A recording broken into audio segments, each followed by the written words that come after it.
Welcome back to the Global Business Report here on Arise News. So a bit of background before we go into our interview. The United States Securities and Exchange Commission has filed charges accusing the founder of Tingo Group, Dozy Mmobuosi, of what they called massive fraud. Now, of course, they also named subsidiaries as defendants. That includes the Agri-Fintech Holdings, Tingo International Holdings. They say they fabricated their financial statements, and they gave an example of about in their 10K disclosure, financial disclosure for full year 2022, $461 million in an account in Nigeria, which they, the SEC, alleged only had $50. So we sat down with the founder of Tingo Group, Dozy Mmobuosi. He says he's not a fugitive from the United States, and he can visit the country at any time to address the charges of fraud leveled against him and the company by the United States Securities and Exchange Commission. He gave his side of the story. He says his lawyers are actively engaged with the SEC as the Tingo Group carries out its internal investigation. So here's an excerpt from a wide-ranging conversation that we had. Dozy Mmobuosi, founder of the Tingo Group, thank you so much for talking to Arise News. Appreciate you taking the time to speak with us. There's been a lot going on, and there's been a lot happening recently with the meteoric rise of the company and its subsidiaries, from Tingo Holdings to Tingo Mobile, Agri-Finance, and so on and so forth. But there have, of course, been the SEC charges, which was preceded by the research paper that was put out by Hindenburg, the short seller, which we understand your legal folks have been looking at them. The first thing I have to ask you is your response to the charges from the SEC. Now, the SEC is saying that Tingo inflated the earnings, profits of the subsidiaries. And there are fraud charges in the United States. You're also being sued. You're mentioned as a defendant along with the other subsidiaries. So what is your response to those charges? Well, as you said rightly, lawyers are on top of this. We have also, for me, when these charges were announced, I was taken aback. I was shocked because the SEC has never interviewed me. So it was basically like news to me. I have not run the business in the last 6 years. In fact, 7 years, I haven't run the business, day-to-day of the business. I focused on just advising on product, and I just joined the executive board in September of last year. I was there for just 3 months because I had to resign in December. On the issue of inflating results, we're going to wait for a full report. There are some investigations going on. I'll give you an instance. I also, even for one, just discovered a bank account from the same bank that had sent something to the SEC. If I am seeing even one account that doesn't say exactly what, that is not the same as the one the SEC published, then there should be an issue there. So we want to get to the bottom of this, and my lawyers are on top of it across all the jurisdictions we operate from. Okay, so just to be clear, when you say you haven't run the firm in 6-7 years, even though the SEC names you as a defendant, you're saying that these accusations should be directed more at the CEOs of the subsidiaries and not you specifically? No, that's not exactly what I mean. I believe, because I do not micromanage any of our chief executives, and I'm not saying that they should be the ones questioned, but I think there has to be, I don't even use the word thorough, there has to be a more detailed analysis, investigation of what is going on. I, for one, I want answers.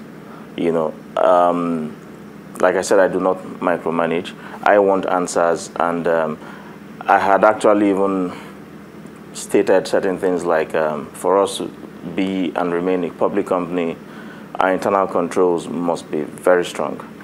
And at the time I was joining as an executive board member, I had recommended a group audit executive. But of course, the MICT side, that's the company we started the merger with, recommended through one of the advisors, recommended an audit, internal audit executive. I was not even involved in that whole process. Just like we also inherited Deloitte. We didn't bring in Deloitte and all these people. And I personally have not exactly been involved in all the audit processes, but I understand that we were putting things in place to become to get our controls properly done. The company is definitely under investigation. We, as majority shareholder, I also need answers. I have been away for a while. This is my first time here. I'm just passing through Nigeria, and I'll be heading back home shortly. Not been around for 6 years. It's really very deep. I know why I haven't been around, but it doesn't mean that I haven't been emotionally involved. We have been employers of labor. We've been supporting smallholder farmers in the last couple of years. My foundation does a lot of work in Nigeria in the prostate cancer area, in education, and a few other bits I would do in Nigeria, in Malawi. I'm sure you must have seen what I did in Malawi. Africa is I love Africa, and anything and everything I do is for my continent. No ego. I am not interested in that. I just want to see our people succeed, and also want to see Tingo succeed. Fantastic. Yeah. So you mentioned that you've been away for a while. As far as you not being in the United States to answer this charge, just to clear up, you're not a fugitive, no, because no. Also, just to be very clear, yeah, I'm actually even not the first Nigerian to be indicted in any manner. An indictment doesn't mean that you are nailed or wanted. Nothing stops me from answering to these charges from wherever I am in the world. Yeah, well, how come you're not in the United States? I do not believe I need to be in the United States right now. My lawyers are on top of this, and I'm very cooperative. I'm cooperating, and I'm talking to my lawyers almost on a regular basis. I think it's still at the preliminary stages. If necessary, or when necessary, I can walk in there and deal with these things. But I believe that it must be a fair process. I am not going to sit down, fold my arms, and just allow what I have worked for, get ruined because someone somewhere is not doing what they should be doing. This company, this business is about food security.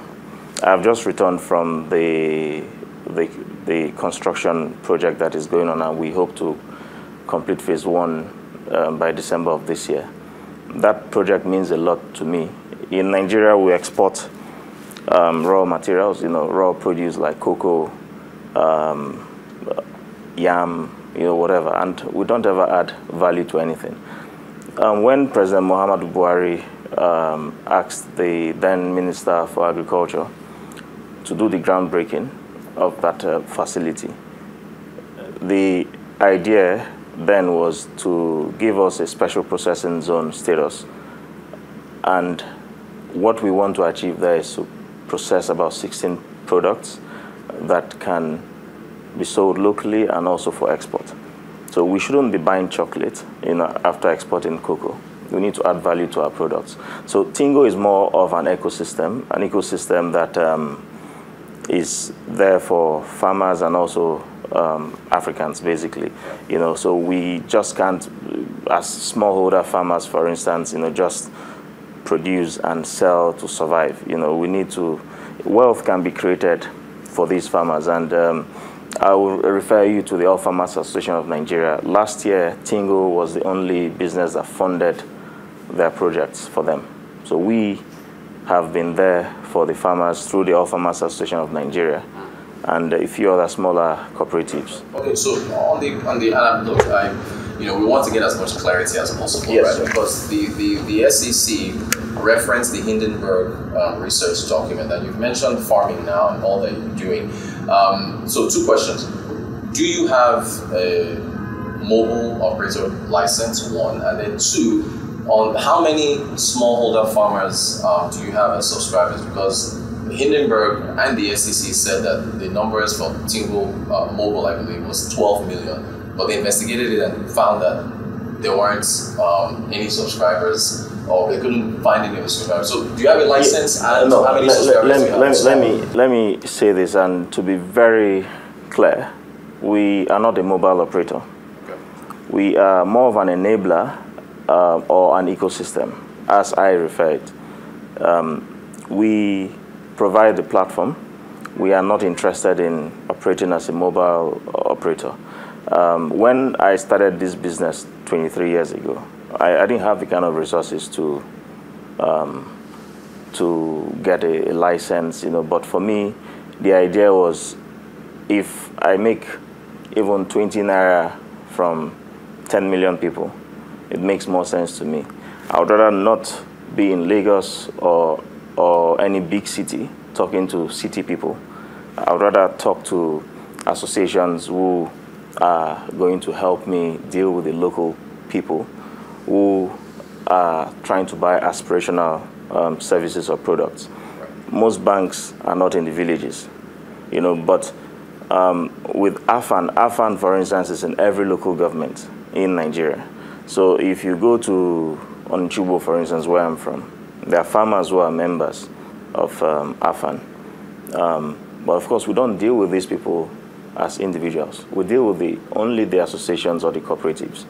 So if we work with 3 cooperatives are our customers. And then the millions of people working with those cooperatives and associations are the people who end up using the services we pipe through the cooperatives.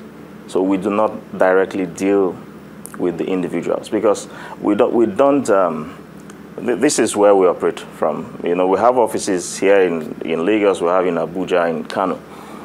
We cannot deal with all the millions of rural people. It's difficult to be everywhere. So we have ground agents, but it's important for us to work with the associations, and that's what we do. They deliver whatever. So is that where the 12 million subscribers came from? Or? Yeah, they work with, like you and I were having an off-record conversation. Yeah. And I believe one thing that I feel we haven't done correctly is communicating properly. Right. And I am of the opinion that you don't mature overnight. We were still in the process of learning how to become or be a public company. Being a public company in Nigeria is totally different from being on the NASDAQ. Right.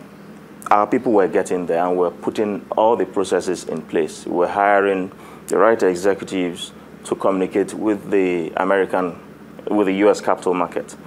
Again, not to say that the merger was complete, but in fact, on record today, I would say to you that Tingo voluntarily delisted from the NASDAQ stock exchange on Thursday last week. And even last year, after the Hindenburg short seller report came, I was upset. I was just seated with the president of Malawi, and the news broke, and he looked at me, but I didn't have a choice. I had to complete what I was doing there. I had offered to buy back, minority shareholders and take it out of America, because I personally feel short selling is evil and so ungodly, because you can't sit in New York or London and think that, these Nigerians are all fraudsters. I have never, and I'm saying this publicly, I've never gone anywhere to raise a dime from anybody. It's not even my strength. I've never gone to anyone to say, look, invest in Tingo. I am Igbo. I know how to trade. I know how to depend and rely on our cash flow. So if we have only if we had only $50, how have we been paying staff? How have we been doing our projects? How have we been funding all of our projects? And I'm happy to, again, I took some journalists to the site. Of course, we've just started I have just personally started the project. I started about 6.5 months ago, and I'm hoping to deliver that food processing facility personally, because that means a lot to me. We have never, well, I'll say I have never gone out to raise money. The company we merged with, not possibly, they raised money before we merged with them. So no one should say that Dozy took money, and I'm saying this publicly. Yeah. If anyone is saying that Dozy has taken money and have sent a pitch deck or done a roadshow, let the person speak publicly. Okay, so the thing is, for clarity's sake, right, and there's a lot you've touched on, but I just want to go back to you saying you're not a mobile operator. So what does Tingo Mobile do then? Tingo Mobile is an ecosystem. What does that mean by ecosystem? Ecosystem that focuses on, when we talk personally, we say we just want to take care of all the farmers. The farmers have their needs, right, and sometimes wants. So they have financial needs. They need to access banking services. They need mobile phones, smartphones, for instance. But they do not, for instance, have access to very smartphones and even loans to buy devices. There are no leases. So we just focus on smallholder farmers through the cooperatives, and that is what we have done, giving them access to mobile phones, giving them access to funding through the cooperatives like AFAN. We don't know the millions of farmers under AFAN or under Kirby Dala, but we know AFAN. We know the... Okay, but yeah, the providing of the mobile phones, and don't you need to have a license to be able to do that? I'll tell you, for instance, if we partner with a manufacturer, for instance, okay, so for us, we are just enabling. We are bringing this service or product to. So who's your partner? Who's providing the phone? There are a number of partners who produce phones, and they just pass it through us, basically. Okay. So we don't need to become we don't need to be a mobile network operator. Even though the name is Tingo Mobile. I think that's what's confusing. Yes, people. it is. Mobile is, through the mobile phone, you have access to financial services, insurance. So it's like your lifestyle, your financial needs on the mobile. Right. So like I said earlier, I think one of the things, that has really confused people is because there's mobile in it. We're not a mobile operator. Okay. And we do not intend to be one. The business has grown from stage to stage. Right. We started as a ringtone production company. Right. Then I started facilitating importation of phones when you had the likes of, the first generation mobile network operators came in. At the time, it was a lot of money to buy a mobile phone, so I saw the opportunity in it, and I used to go to Asia a lot, and I was bringing in mobile phones and selling. I felt, look, this is a market, but I needed to create a niche. So I saw that rural Nigerians did not have access to smartphones, and that was the market. Like I said earlier, I would rather spend 10 minutes convincing someone who is somewhere remote than talk to you who is in Lagos. You have like 100 people on you, but the other people, the other competitors are not in those rural. They see only me. So that's the opportunity for us. So, and that's why I call it an ecosystem where, you use the mobile phone to access basically everything you want to do. So I want to you mentioned the merger a lot. So for viewers who just want to get some clarity on this merger, the reverse merger that took place, because I understand in 2021, Tingo Mobile was sold to, I believe it was Agri-Finance or Agritech Finance from Tingo, and then it was sold to, in 2022, then sold to the Tingo Group. Clear that up, please. Let me tell you what happened. So in 2019, we set up Tingo International Holdings. Then we took Tingo Mobile into Tingo International Holdings to list Tingo International Holdings. So Tingo Mobile was on the NASDAQ, was a subsidiary, but that didn't go through. So why didn't it go through? It didn't go through because, in fact, we received a response letter from the NASDAQ, but they didn't tell us clearly why they were asking more questions. So we simply knew where they were headed. And the simple answer is that we needed a Big Four audit firm. The auditor we had then, though local, because we were advised that, look, you must be PCOB, you must be a PCOB auditor to audit a U.S. Business, even if it has subsidiaries outside of the U.S. So no Big Four, no audit firm at that time. That was even COVID and post-COVID. No one was ready to go to Nigeria to do an audit. So it was difficult. What we then did was, again, I wish I took advice elsewhere. We learned by the day. We got advice to do a reverse merger. So we reversed into iWeb Inc. And even right now, I regret that because the idea was, before I go back to why I regret that, the idea was to do the reverse merge into iWeb. We did that and it became Tingo Inc. So Tingo Inc. was on the OTC, and the idea was to uplist to the NYSE. We started the journey again.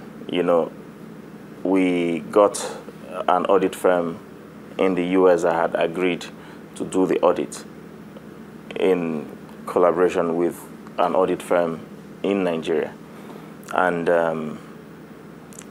that was getting quite tricky. It was becoming quite tricky.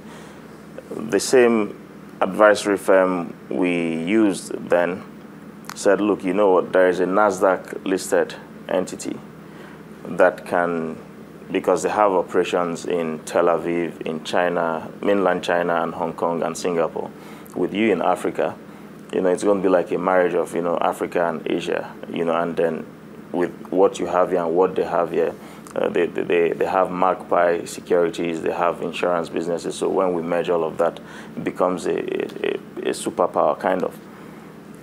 So they brought in the audit processes and all of that because I was willing to learn and to become a better business from our own part. So that's how we started this process. So we inherited Deloitte, we inherited all the audit structures they had, and then they proposed a triangular merger arrangement where we phase it into three. Phase one, a certain percentage goes to Tingo Inc. Stage two, a certain percentage goes to same Tingo Inc. And the stage three was where you needed the NASDAQ to approve the final stage, which was the majority bit, where I, for one, as majority shareholder, has to be approved by the NASDAQ. And that's the stage where we were as of December 2023. So the merger hadn't even gone through at that time. So what seems to be happening here is that there's a lot of moving parts, right? Yeah. So maybe to help clear a few things up, you've got the Tingo Group, Tingo International Holdings, you've got Tingo Mobile, you've got Agri Finance, and the suggestion by the SEC is that all these moving parts were created in the fictitious. So what do all these moving parts mean in terms of the ecosystem? The reason for the moving, or the so-called moving parts, is this. Maybe it's just the will that an entrepreneur like me has.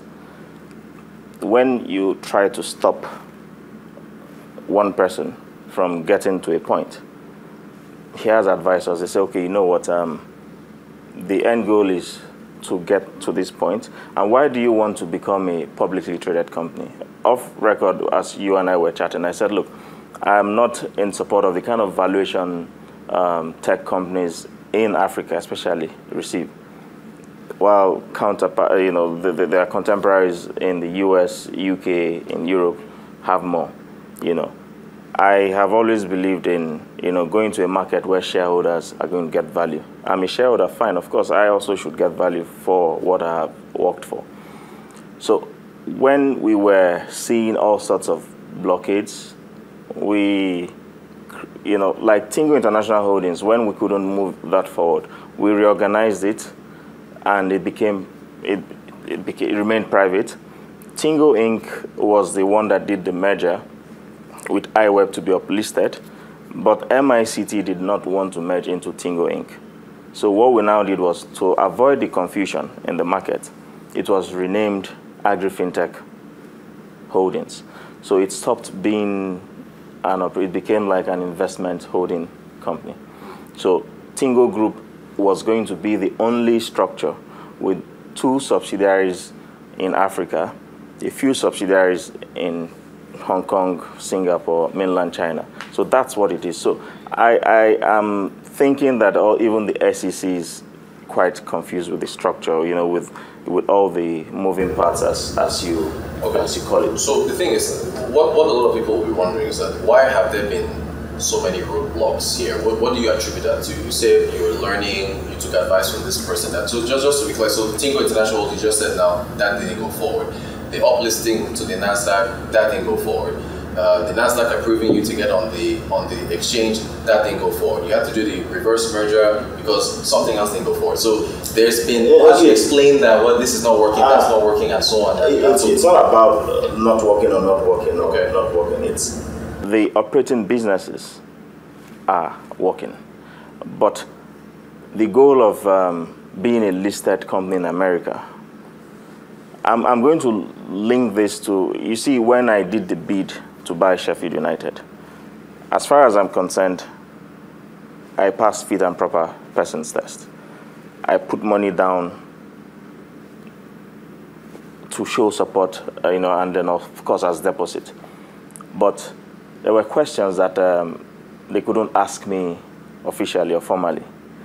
I am asking the same question. Why are you making it difficult for a Nigerian business to be listed in your market?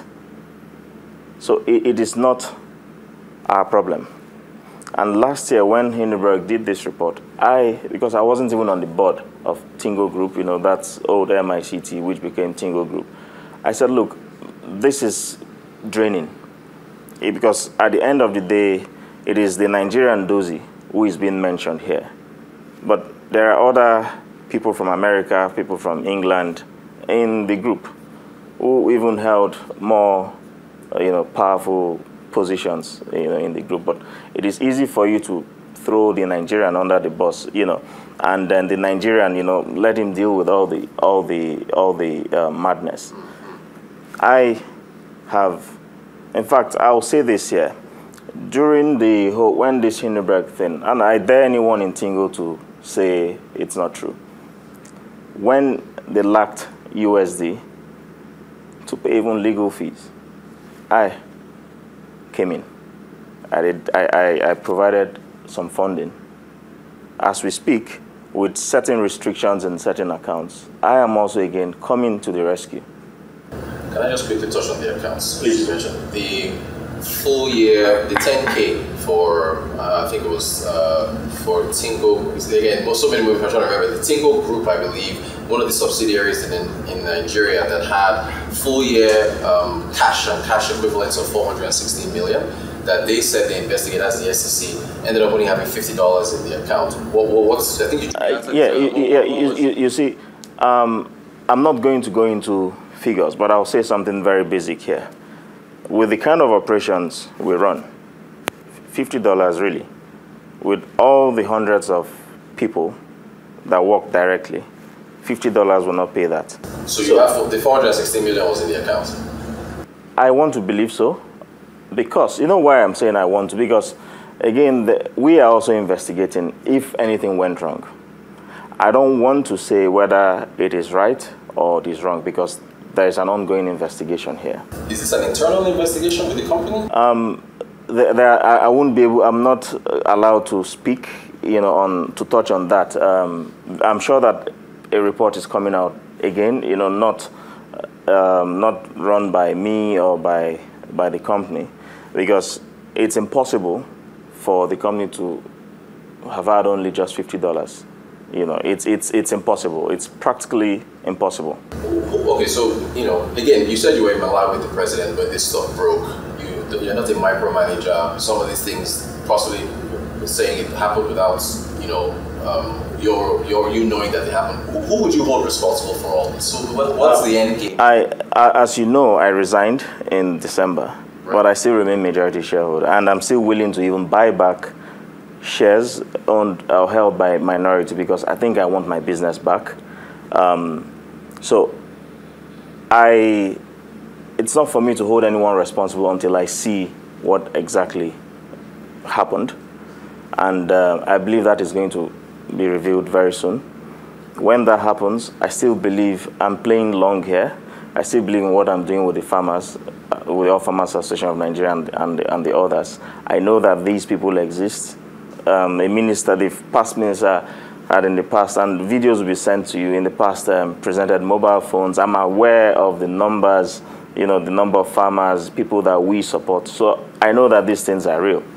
So I believe in what I am building, or what my team and I have been building, you know, and I remain committed to this. So wherever we are headed when we are out of America, as I said here, we have voluntarily delisted, and pending, you know, when investigations are concluded, we will then know what happened. Yeah. I know we have to wrap up soon, but I just want to, again, the Hindenburg touched on a number of things, right? One of them was that they said you claim to have a PhD in, I think it was agricultural science or something, but from a university in Malaysia, but it turned out that's not true. So can you clear that up? What they said was they couldn't confirm. They couldn't confirm. Yeah. So well, you do have, can you clear that up? You see, let me say something to you. I schooled first in Nigeria here, and I've received several honorary awards. From which, can you mention which? Quite a number of universities. I don't also want to start a controversy. I wasn't born Dozy Mmobuosi. I'll just give you a rough idea. I was born Dozy Mmobuosi, and the Odogu they put there is just a title, you know. It's king. Well, my grandmother's family, or my grandparents, you know, family, they called me that. It's just like, you know. So, but by the way, I formally just even became an Okbala, just, you know, in my hometown, you know. And I have been doing a lot for my community, you know. They also did not mention that, you know, I participate fully at Oxford University. I went to Said Business School. I've never worked for anyone. So what do I need a certificate for? I don't need it. So I know what I have. I am proud of the university I attended in Nigeria, and all the honorary awards I have received. I'm proud of those, you know. So let them ask the right questions. You know, I've given ideas, you know. My point is, you don't know what name I had, what name I received the honorary awards, you know, in. Right. So that's why I say it is easy for someone to go online, you know, you are in America, and then you sit in New York and you think you know about someone. Hindenburg did not reach out to me. No one has reached out to me. I mean, that's their business model. They'll just because they're short sellers, right, because it's a business. Right. What Nigerians do not understand, that short selling is a business. I see it as very evil, right, but you know, it's their business model. And if you read that report carefully, you see that there are disclaimers there. But of course, they are going to do everything possible to win. You know, so how America operates, it's for them. You know, that is not, and that's why I offered to even lose money and buy back, because I felt like this learning process, it's been a difficult process. You know, what have you learned? What would you say you've learned from all this? I regret going to America to list, you know, to do this. Companies go to America all the time. Yeah, but how many companies have gone to America from Nigeria? Jumia did it. Even if people say Jumia is not exactly Nigeria, but they operate here. But you've seen how they fared. Yeah. So my point is, I wish I didn't go there. Okay, because what about here in Nigeria? Why haven't you listed here in Nigeria? You mentioned that you said something about you don't like the valuation of tech firms here. E-Transact, for instance. Okay. What's their market cap? I think maybe less than $60 million. Okay. But you and I know that they're way more than that. So we are not just a fintech. As I said, we are an ecosystem. We have the fintech part, we have the enabling part, and we're processing food now. So it is, in the past, we used to think we were a Pindodo, for instance, of Africa. But that is no longer what it is. It's difficult to compare any other brand or establishment that we can be compared to. So we are building a very unique model, attending to the needs and even wants of farmers in Nigeria and beyond, especially Africa. Okay, so on listing in Nigeria, with the points you made, with everything that you're doing, the smallholder farmers, wouldn't you want to give Nigerians the opportunity to buy shares and be a part of what it is that you're doing? Africa is what the play here is, not just Nigeria. Nigeria is the biggest market. Nigeria is the biggest market, definitely, but I think we want to give Africans that opportunity. But I think for even the same shareholders, it's for them, not just for us. For those shareholders, we want to give value. So I personally believe that value can be anywhere. There are a few. The richest man in Africa is Aliko Dangote, so, but I feel that that generation and the stock exchanges itself, I think they need to do more work with companies like ours, the fintechs, tech companies, to really understand that space. And I think it's going to take some time. I personally... So when they understand things better, then you list on it? You see, you can always do our list or even list on across multiple exchanges. Yeah. This is home. As I said earlier, I love Nigeria so much.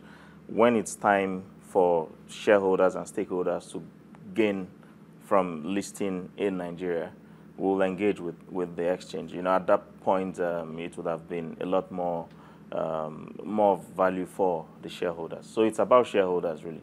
Yeah. Shareholders' value. Just back to sports now. What you said when Sheffield United was going through your bid, there were some questions they couldn't ask you. Why didn't that go through? Why didn't you bid for Sheffield?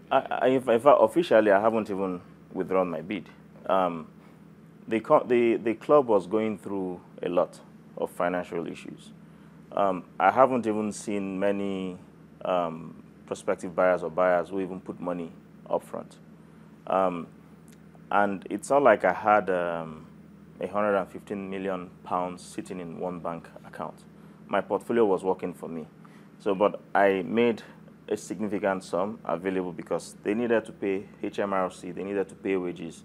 So because for me, what I have grown up to do or understand is when I shake hands, I want to, honor my own side of it. I shook hands with Prince Abdullah and I moved funds. They had issues. I even from an account, I paid HMRC direct for them. And the idea was if I was going to buy it, I would also want it to succeed even before I buy it. So I was now emotionally invested in the whole process, and that's what it is. And as much as I'm not going to say, I've been asked, the CNN interview that I did, I was asked if there was racism, and I said no. The United Kingdom is one of the most civilized places that I know, and I still feel so. I feel like Nigerians, there is this pull him down thing that Nigerians do. A certain Nigerian journalist started speaking. Oh, you don't need to know Dozy, for Christ's sake, So they felt like if a Nigerian should be buying this, it has to be the old guys who should be buying this, not an unknown Nigerian. I'll say this for the first time here. I actually, beyond feeling like, if you go into the city of Sheffield, it feels like a disenfranchised city with so much value, but they were like a sleeping giant. And being a black face that was trying to bid for the club. You know, that period, the club became very popular. You know, I was wondering, you know, the club was becoming sexy, let me put it that way. You know, very old establishment, but more black people were beginning to follow the club.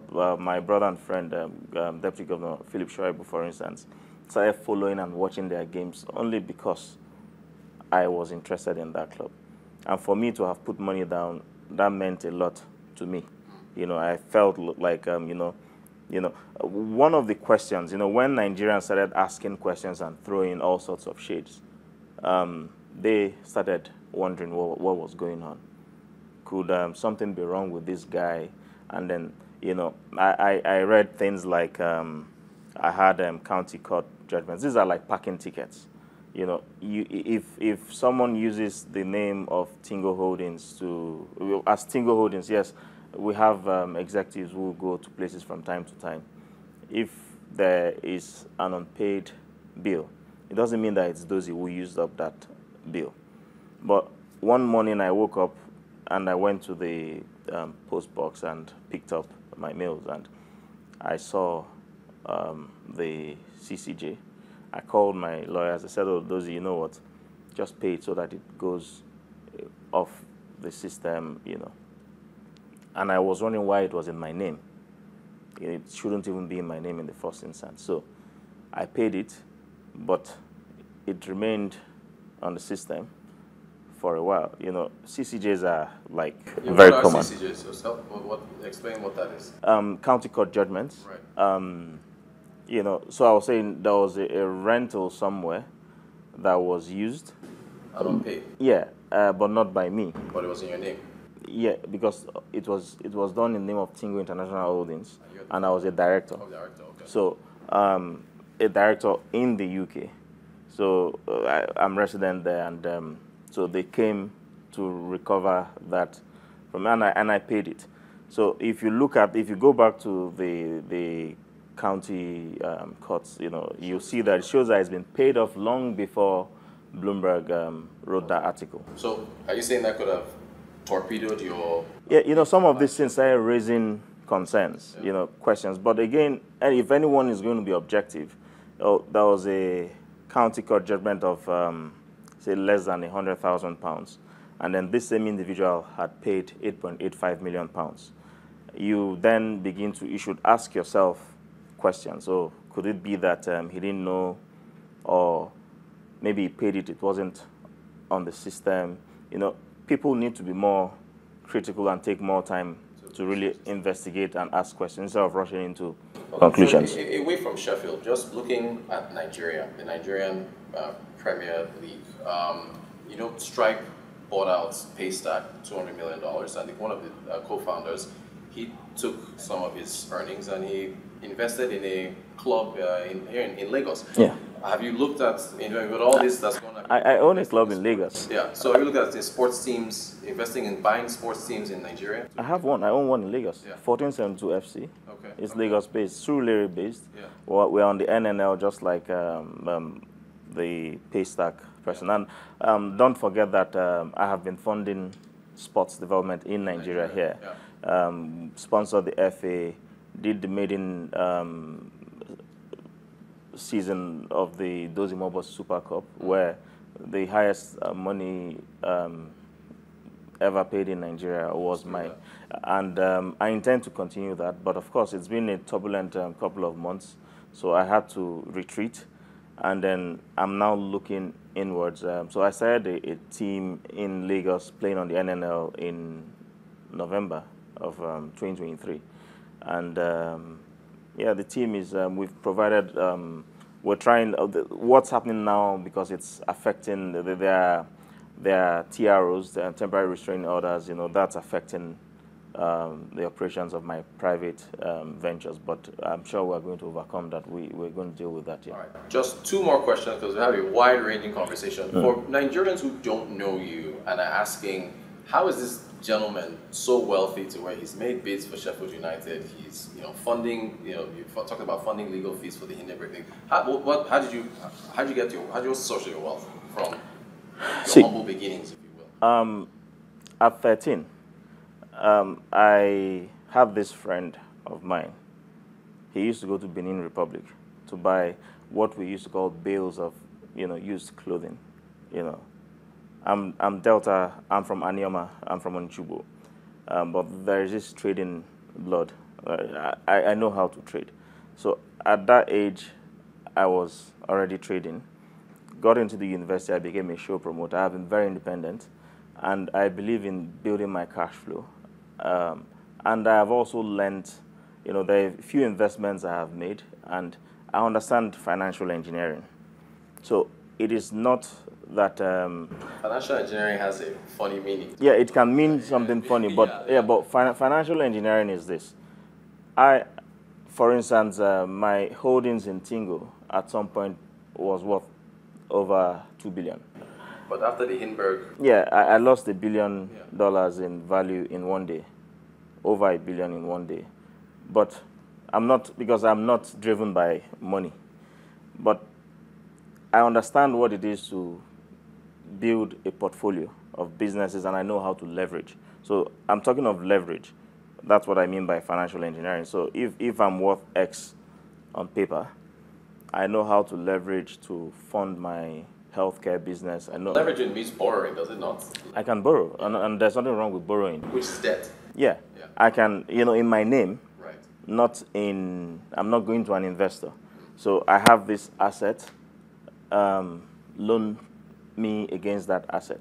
And that's how I was going to fund Sheffield United. And, I presented loan agreements, to help me fund 90% of the club. And my healthcare businesses, other businesses that I do, that's how I have, and everyone does that. Even the richest man in Africa does that. So there's nothing wrong with that. So these businesses were born out of Nigeria, or this is? I do mostly across Africa. I'm in love with Malawi, for instance, and I'm beginning to do a lot of work in Malawi and a few other African countries. I still prefer to keep most of my private interests very private. It's just that Tingo itself, it's going to be difficult for me not to, because there are now people following, there are shareholders, so I need to work hard to give them value. Right. Because at the end of the day, I want every shareholder, no matter how small you are in the scheme of things, I want everyone well taken care of. Right. And that is extremely important. Okay, so to wrap up, as far as the charges are concerned and how you plan to address them, the investigation, when do you think, I would imagine a shareholder would be worried if this continues to draw out for a long time. So when can you tie a bow around this? Will you go to the US and address the SEC? When will the investigation come out? When can we get clarity so you can move on? I don't believe it's open-ended, but there's always a finalization. There's always a dead-end date for everything, Even in my head, I know what dead-end date in my head is, because I've been engaged in this whole thing since June of last year, and everyone wants this to be over. The founder of Airpeace went through something similar, but I'm happy he came out of it. If you look at I call it a template. You say, oh, this person took money to do lavish things. That's the same accusation leveled against him is the same thing. It's like a template. You've never seen me, and I'm not denying that I don't enjoy myself or that I don't live very comfortably. I do, but it doesn't mean that I took people's money to do that. I have built my business. I have not taken money from shareholders. But see, I want this to come to an end, and I want shareholders. What I've been doing is to right the ship since June. We took certain steps to make sure that we really actually discover what's going on, and to make sure that shareholders are protected. As I said earlier, we delisted voluntarily from the Nasdaq Stock Exchange just on Thursday. Oh, I said I was no more questions, but was that as a result of everything going on, or you just said, look, let me just... It was a conversation between the Nasdaq and the management and board. I was informed, but that had been my own recommendation since this, because I still feel like it's been difficult for African businesses to list in America. Jumia went through their own beat. We have gone through our own beat. So I'm asking questions now, you know. So, but because there are shareholders involved, I need to work with them to go to a market that works for all our shareholders and stakeholders. Dozy Mmobuosi, thank you so much for sitting down to talk to Arise News for this very in-depth conversation. And we hope to get an update from you as time passes on how things. Absolutely. Thanks, Rotus, for having me. Thank you.